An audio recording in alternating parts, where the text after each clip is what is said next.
ओम भ्रम भैरवाय नमः। आज आप दिव्य प्रचंड शक्तिशाली बटुक भैरव कवचराज स्तोत्र श्रवण करने वाले हैं। भैरव महाराज को शत्रु विनाशक देव माना जाता है। वे हर तरह की बुरी शक्तियों का संहार करते हैं। आज जो कवच आप सुनने जा रहे हैं उसे केवल श्रवण करने मात्र से ही बुरी शक्तियां कांपने लगती हैं। हर तरह की नकारात्मक शक्तियां कोसों दूर भाग जाती हैं। सभी प्रकार के शत्रुओं पर विजय प्राप्त होती है। बाधा या शत्रु कितना भी प्रबल क्यों न हो, इस कवच के धारक का कुछ नहीं बिगाड़ सकता। नित्य इस कवच का श्रवण व पाठ करने से सभी तरह के रोग, व्याधि, कष्ट, संकट और भय दूर हो जाते हैं। धन और सौभाग्य की प्राप्ति होती है। भैरव महाराज की कृपा और सुरक्षा प्राप्त होती है। चलिए अब श्रवण करते हैं पूर्ण 11 बार बटुक भैरव कवचराज स्तोत्र। ओम भैरवाय नमः। अस्य श्री बटुक भैरव कवचराजस्य भैरव ऋषिरनुष्टुप् छन्दः। श्री बटुक भैरवो देवता मम बटुक भैरव प्रसाद सिद्ध्यर्थे जपे विनियोगः। ओम पातु शिरसि नित्यं पातु ह्रीं कंठदेशके बटुकाय पातु नाभौ चापदुद्धारणाय च गुरुद्वयं लिङ्गमूले त्वाधारे बटुकाय च सर्वदा पातु ह्रीं बीजं बाह्यवोर्युगलमेव च षडङ्ग सहितो देवो नित्यं रक्षतु भैरवः। ओम ह्रीं बटुकाय सततं सर्वांग मम सर्वदा। ओम ह्रीं पादौ महाकालः पातु वीरासनेर्हृदि। ओम ह्रीं कालः शिरः पातु कंठदेशे तु भैरवः। गणराट पातु जीवाय मष्टभिः शक्तिभिः सह दण्डपाणिर्गुह्यमूले भैरवी सहितस्तथा विश्वनाथः सदा पातु सर्वांगं मम सर्वदा। अन्नपूर्णा सदा पातु चांसौरक्षतु चंडिका। असितांग शिरः पातु ललाटं रुरु भैरवः। चंड भैरवः पातु वक्त्रं कंठं श्रीक्रोध भैरवः। उन्मत्त भैरवः पातु हृदयं मम सर्वदा। नाभिदेशे कपाली च लिंगे भीषण भैरवः। संहार भैरवः पातु मूलाधारं च सर्वदा। बाहुयुगमं सदा पातु भैरवो मम केवलं। हंस बीजं पातु हृदि सोऽहं रक्षतु पादयोः। प्राणापानौ समानं च उदानं व्यानमेव च रक्षन्तु द्वारमूले तु दश दिक्षु समन्ततः। प्रणवः पातु सर्वांगं लज्जा बीजं महाभये। इति श्री ब्रह्म कवचं भैरवस्य प्रकीर्तितम्। ओम ब्रह्म भैरवाय नमः। ओम ब्रह्म भैरवाय नमः। अस्य श्री बटुक भैरव कवचराजस्य भैरव ऋषिरनुष्टुप् छन्दः। श्री बटुक भैरवो देवता मम बटुक भैरव प्रसाद सिद्ध्यर्थे जपे विनियोगः।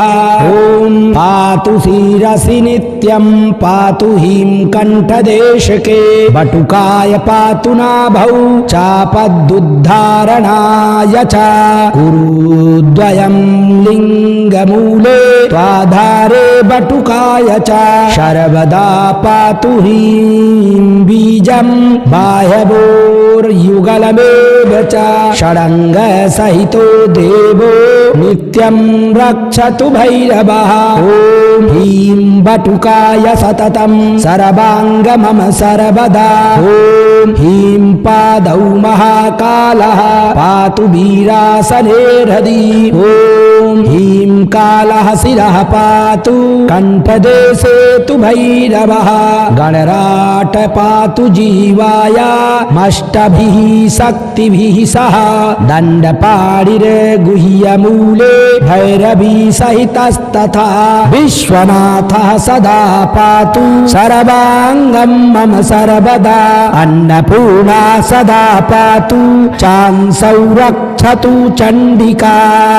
असित असिताङ्गशिरः पातु ललाटं रुरुभैरवः चण्डभैरवः पातु वक्त्रं कण्ठं श्रीक्रोधभैरवः उन्मत्तभैरवः पातु हृदयं मम सर्वदा नाभिदेशे कपाली च लिङ्गे भीषणभैरवः संहारभैरवः पातु मूलाधारं च सर्वदा बाहुयुगमं सदा पातु भैरवो मम केवलं हंसबीजं पातु हृदि सोऽहं रक्षतु पादयोः प्राणापानौ समानं च उदानं व्यानमेव च रक्षन्तु द्वारमूले तु दश दिक्षु समन्ततः प्रणवः पातु सर्वाङ्गं लज्जाबीजं महाभये इति श्री ब्रह्मकवचं भैरवस्य प्रकीर्तितम्। ॐ ब्रह्मभैरवाय नमः। ॐ ब्रह्मभैरवाय नमः। अस्य श्री बटुक भैरव कवचराजस्य भैरव ऋषिरनुष्टुप् छन्दः श्री बटुक भैरवो देवता मम बटुक भैरव प्रसाद सिद्ध्यर्थे जपे विनियोगः।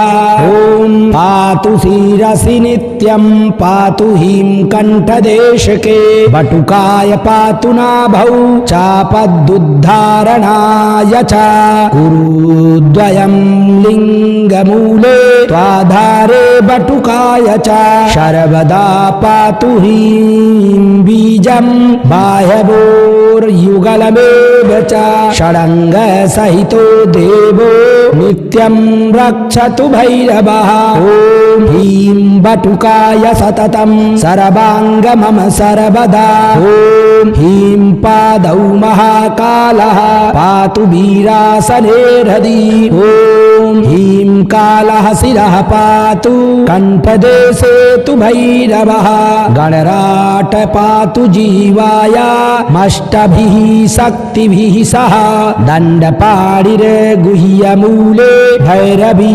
सहितस्तथा विश्वनाथः सदा पातु सर्वाङ्गं मम सर्वदा अन्नपूर्णा सदा पातु चांसौ रक्षतु चण्डिका असिताङ्गशिरः पातु ललाटं रुरुभैरवः चण्डभैरवः पातु वक्त्रं कण्ठं श्रीक्रोधभैरवः उन्मत्तभैरवः पातु हृदयं मम सर्वदा नाभिदेशे कपाली च लिङ्गे भीषणभैरवः संहारभैरवः पातु मूलाधारं च सर्वदा बाहुयुगमं सदा पातु भैरवो मम केवलं हंसबीजं पातु हृदि सोऽहं रक्षतु पादयोः प्राणापानौ समानं च उदानं व्यानमेव च रक्षन्तु द्वारमूले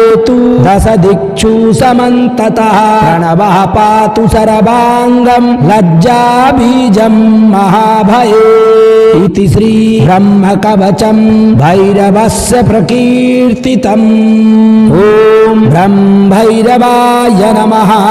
ॐ ब्रह्मभैरवाय नमः। अस्य श्री बटुक भैरव कवचराजस्य भैरव ऋषिरनुष्टुप् छन्दः श्री बटुक भैरवो देवता मम बटुक भैरव प्रसाद सिद्ध्यर्थे जपे विनियोगः। ॐ पातु शिरसि नित्यं पातु ह्रीं कण्ठदेशके बटुकाय पातु नाभौ चापदुद्धारणाय च गुरुद्वयं लिङ्गमूले त्वाधारे बटुकाय च सर्वदा पातु ह्रीं बीजं बाह्यवोर्युगलमेव च षडङ्गसहितो देवो नित्यं रक्षतु भैरवः। ॐ ह्रीं बटुकाय सततं सर्वाङ्ग मम सर्वदा। ॐ ह्रीं पादौ महाकालः पातु वीरासने हृदि। ॐ ह्रीं कालः शिरः पातु कण्ठदेशे तु भैरवः गणराट पातु जीवाय मष्टभिः शक्तिभिः सह दण्डपाणिर्गुह्यमूले मूले भैरवी सहितस्तथा विश्वनाथः सदा पातु सर्वांगं मम सर्वदा अन्नपूर्णा सदा पातु चांसौ रक्षतु चंडिका असितांगशिरः पातु ललाटं रुरुभैरवः चण्डभैरवः पातु वक्त्रं कण्ठं श्रीक्रोधभैरवः उन्मत्तभैरवः पातु हृदयं मम सर्वदा नाभिदेशे कपाली च लिङ्गे भीषणभैरवः संहारभैरवः पातु मूलाधारं च सर्वदा बाहुयुगमं सदा पातु भैरवो मम केवलं हंसबीजं पातु हृदि सोऽहं रक्षतु पादयोः प्राणापानौ समानं च उदानं व्यानमेव च रक्षन्तु द्वारमूले तु दश दिक्षु समन्ततः प्रणवः पातु सर्वाङ्गं लज्जाबीजं महाभये इति श्री ब्रह्मकवचं भैरवस्य प्रकीर्तितम्। ॐ ब्रह्मभैरवाय नमः। ॐ ब्रह्मभैरवाय नमः। अस्य श्री बटुक भैरव कवचराजस्य भैरव ऋषिरनुष्टुप् छन्दः श्री बटुक भैरवो देवता मम बटुक भैरव प्रसाद सिद्ध्यर्थे जपे विनियोगः। ॐ पातु शिरसि नित्यं पातु ह्रीं कण्ठदेशके बटुकाय पातु नाभौ चापदुद्धारणाय च गुरुद्वयं लिङ्गमूले त्वाधारे बटुकाय च सर्वदा पातु ह्रीं बीजं बाह्यवोर्युगलमेव च षडङ्गसहितो देवो नित्यं रक्षतु भैरवः। ॐ ह्रीं बटुकाय सततं सर्वाङ्ग मम सर्वदा। ॐ ह्रीं पादौ महाकालः पातु वीरासने हृदि। ॐ ह्रीं कालः शिरः पातु कण्ठदेशे तु भैरवः गणराट पातु जीवाय मष्टभिः शक्तिभिः सह दण्डपाणिर्गुह्यमूले भैरवी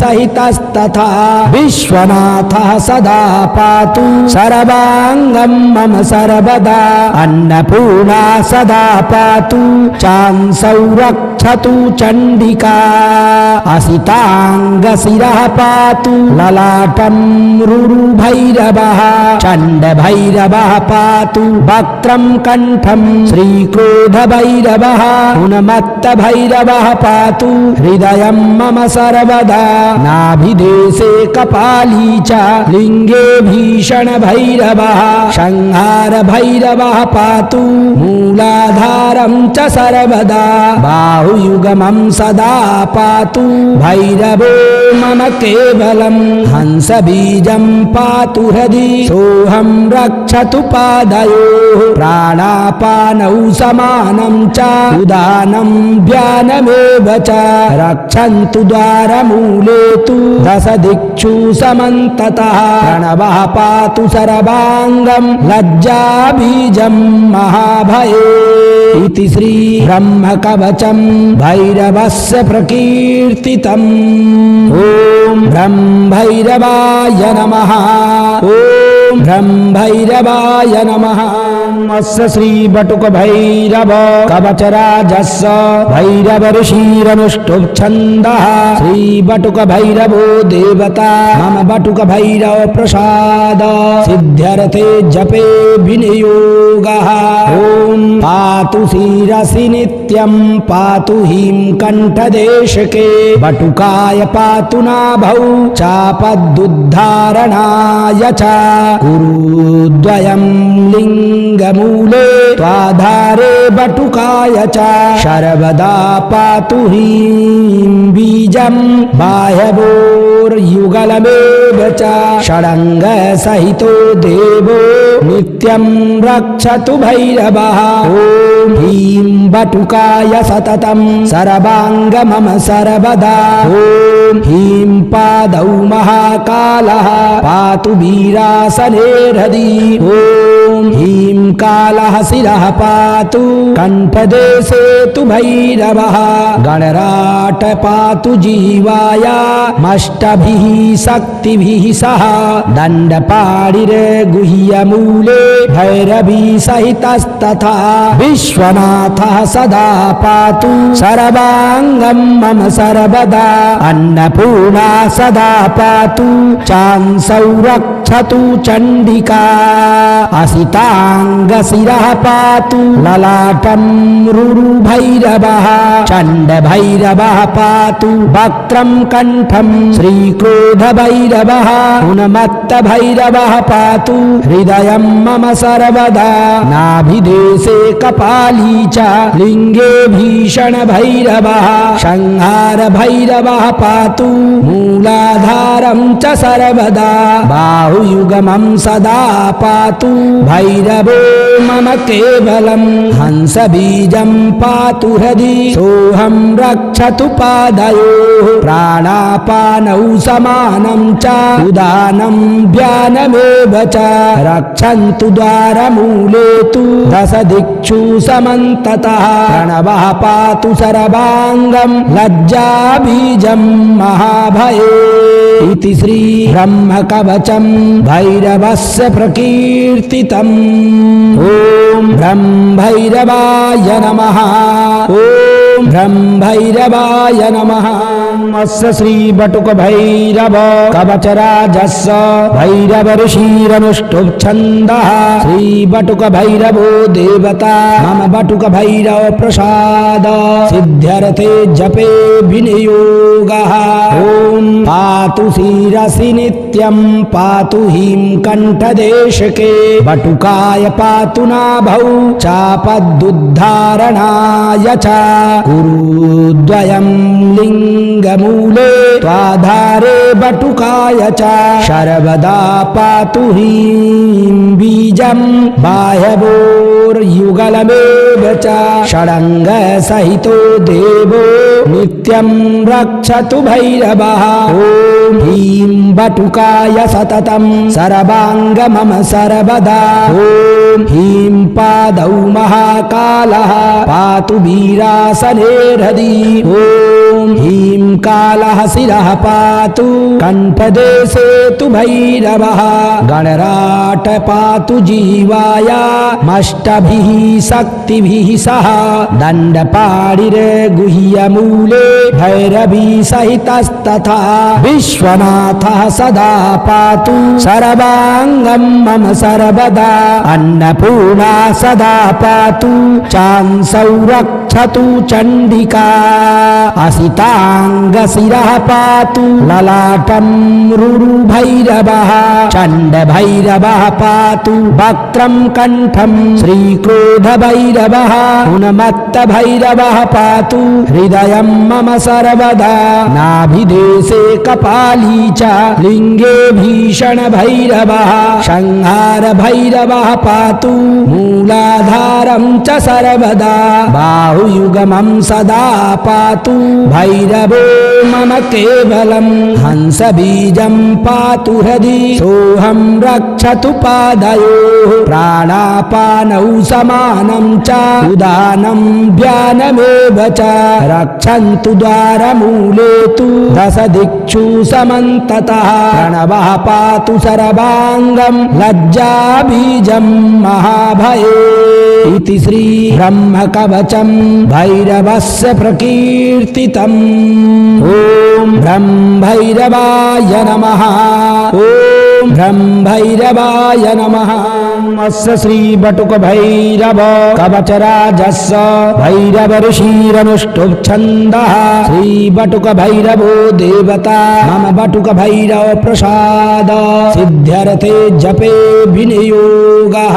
ओम पातु शिरसि नित्यं पातु ह्रीं कंठदेशके बटुकाय पातु नाभौ चापदुद्धारणाय च गुरुद्वयं लिंगमूले त्वाधारे बटुकाय च सर्वदा पातु ह्रीं बीजं बाह्यवोर्युगलमेव च षडङ्ग सहितो देवो नित्यं रक्षतु भैरवः। ॐ ह्रीं बटुकाय सततं सर्वाङ्ग मम सर्वदा। ॐ ह्रीं पादौ महाकालः पातु वीरासने हृदि। ॐ ह्रीं कालः शिरः पातु कण्ठदेशे तु भैरवः।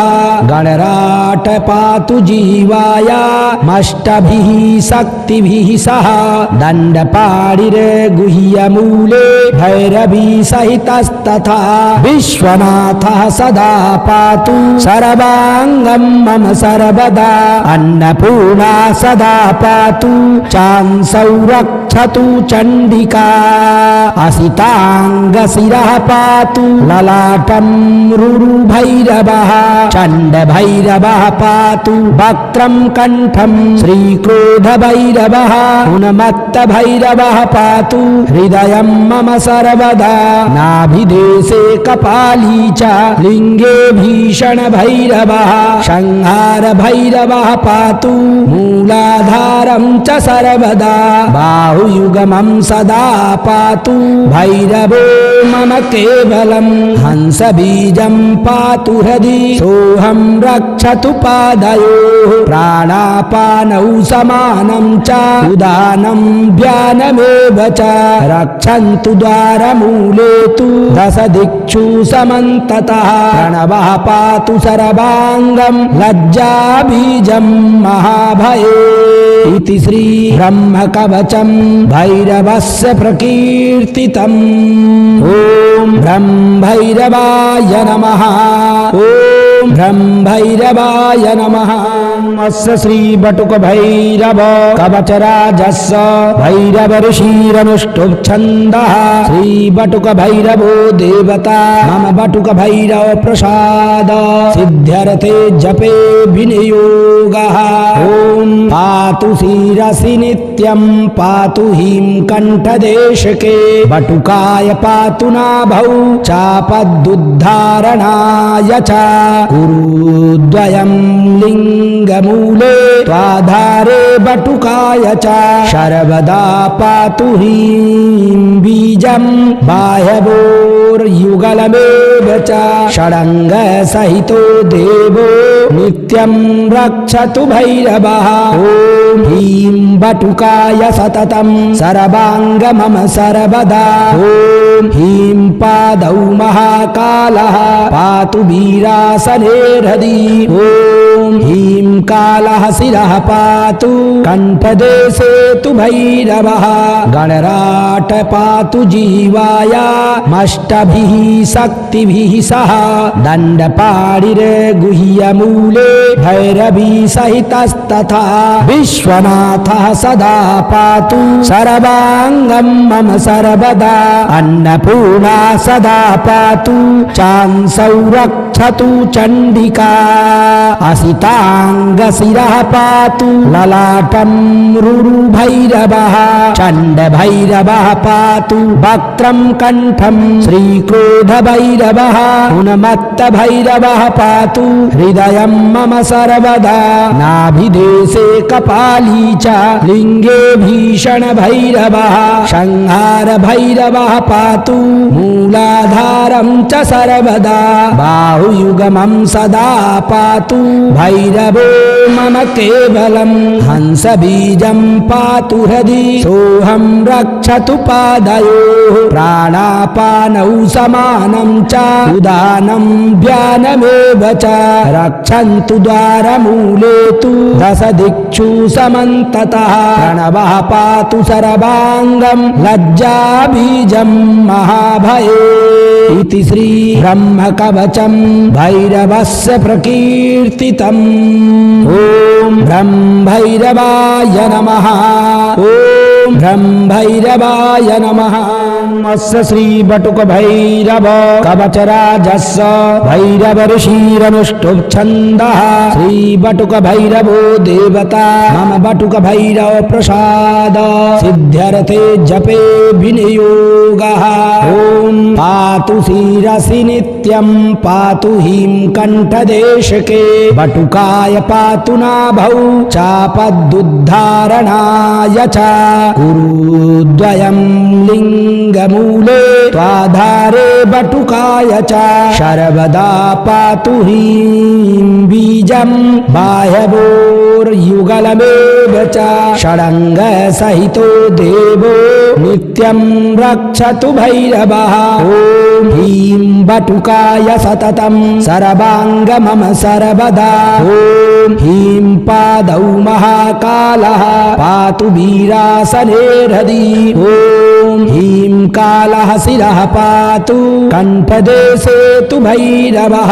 गणराट पातु जीवाय मष्टभिः शक्तिभिः सह दण्डपाणिर्गुह्यमूले भैरवी सहितस्तथा विश्वनाथः सदा पातु सर्वांगं मम सर्वदा।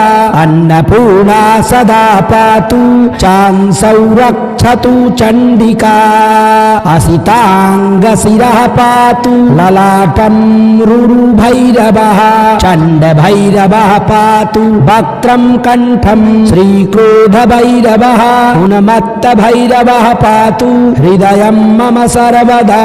नाभिदेशे कपाली च लिंगे भीषण भैरवः। संहार भैरवः पातु मूलाधारं च सर्वदा। बाहुयुगमं सदा पातु भैरवो मम केवलम्। हंस बीजं पातु हृदि सोऽहं रक्षतु पादयोः। प्राणापानौ समानं च उदानं व्यानमेव च रक्षन्तु द्वारमूले तु दश दिक्षु समन्ततः। प्रणवः पातु सर्वांगं लज्जाबीजं महाभये। इति श्री ब्रह्म कवचम भैरवस्य प्रकीर्तितम्। ओम ब्रह्म भैरवाय नमः। ओम ब्रह्म भैरवाय नमः। अस्य श्री बटुक भैरव कवचराजस्य भैरव ऋषिरनुष्टुप् छन्दः। श्री बटुक भैरवो देवता मम बटुक भैरव प्रसाद सिद्ध्यर्थे जपे विनियोगः। ओम पातु शिरसि नित्यं पातु ह्रीं कंठदेशके बटुकाय पातु नाभौ चापदुद्धारणाय च कुरुद्वयं लिंगमूले त्वाधारे बटुकाय च सर्वदा पातु ह्रीं बीजं बाह्यवोर्युगलमेव च षडंग सहितो देवो नित्यं रक्षतु भैरवः। ओम ह्रीं बटुकाय सततं सर्वांग मम सर्वदा। ओम ह्रीं पादौ महाकालः पातु वीरासने हृदि। ओम ह्रीं कालः शिरः पातु कंठदेशे तु भैरवः। गणराट पातु जीवाय मष्टभिः शक्तिभिः सह दण्डपाणिर्गुह्यमूले भैरवी सहितस्तथा विश्वनाथः सदा पातु सर्वांगं मम सर्वदा। अन्नपूर्णा सदा पातु चांसौ रक्षतु चण्डिका। असितांग शिरः पातु ललाटं रुरु भैरवः। चण्ड भैरवः पातु वक्त्रं कंठं श्रीक्रोध भैरवः। उन्मत्त भैरवः पातु हृदयं मम सर्वदा। नाभिदेशे कपाली च लिंगे भीषण भैरवः। संहार भैरवः पातु मूलाधारं च सर्वदा। बाहु बाहुयुगमं सदा पातु भैरवो मम केवलम् हंसबीजं पातु हृदि सोऽहं रक्षतु पादयोः प्राणापानौ समानं च उदानं व्यानमेव च रक्षन्तु द्वारमूले तु दश दिक्षु समन्ततः प्रणवः पातु सर्वाङ्गं लज्जाबीजं महाभये इति श्री ब्रह्मकवचं भैरवस्य प्रकीर्तितम्। ॐ ब्रह्मभैरवाय नमः। ॐ ब्रह्मभैरवाय नमः।